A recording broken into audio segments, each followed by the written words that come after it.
விஜய் அவர்கள் கலந்துக்கிட்ட கூட்டம் சேலம் நடந்தது. ஏற்கனவே 42 பேர் 43 பேர் இறந்த கரூர் சம்பத்துக்கு ஒரு 70 கிலோமீட்டரில் தான் இருக்குது. அதுக்கு அடுத்து தான் அங்கே பேசுகிறார். யார் இறந்துருந்தாலும் சம்பவம் நடந்திருந்தாலும் துயரமானது துக்கமானது, நாமளும் துக்கத்தில் கலந்துக்கிறோம். 72 நாள் அந்த கரூர் சம்பவத்துக்கு வெளியே வரல அவர். நம்பர் 1. அதற்கு அவர் ஏற்கனவே கரூர் மக்களுக்கு கொடுத்த தொகையே மிக குறைவானது. அது மிக குறைவு. அவருக்கு இருக்கிற பணத்திற்கு ஒவ்வொரு கோடி கொடுத்துருக்கலாம்.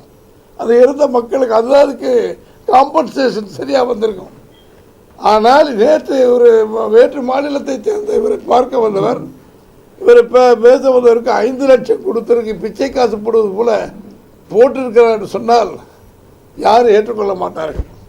கரூரில் மறந்த மக்களுக்கு என்ன காம்பன்சேஷன் நஷ்டஈடு கொடுத்தாரோ அதே தொகையை அவர்களுக்கு கொடுத்து அவருடைய குடும்பத்தில் இருக்கிற குழந்தைகள் எல்லாம் எல்லாரும் வீட்டுக்கு அவர் ஆஃபீஸுக்கு அழைத்து ஒரு நட்சத்திர ஹோட்டலுக்கு அழைத்து பேசியதை போல அவர் இறந்தவருடைய குடும்பத்தை பேசி அவர் குடும்பத்துடைய கல்வி செலவு அத்தனை அவர் ஏற்றுக்கொள்ள வேண்டும்.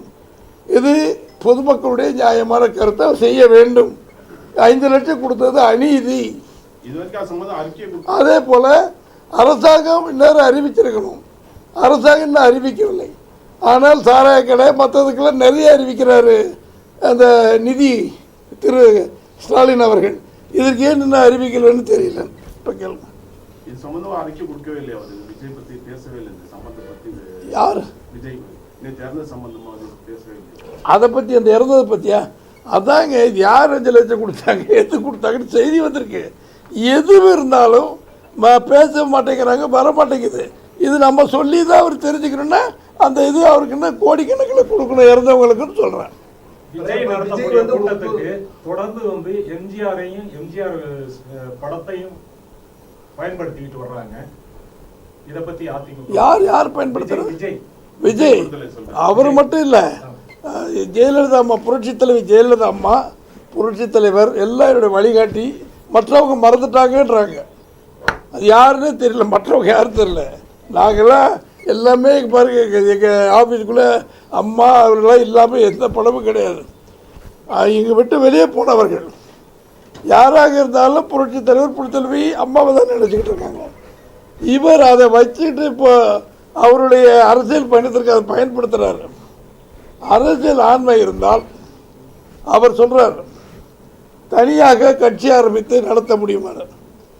தனி கட்சி ஆரம்பித்து இவர் நடத்துகிறார் சொல்கிறது உண்மைனா புரட்சி தலைவர் புரட்சி தலைவர் அம்மா இவங்களெல்லாம் பயன்படுத்தக்கூடாது.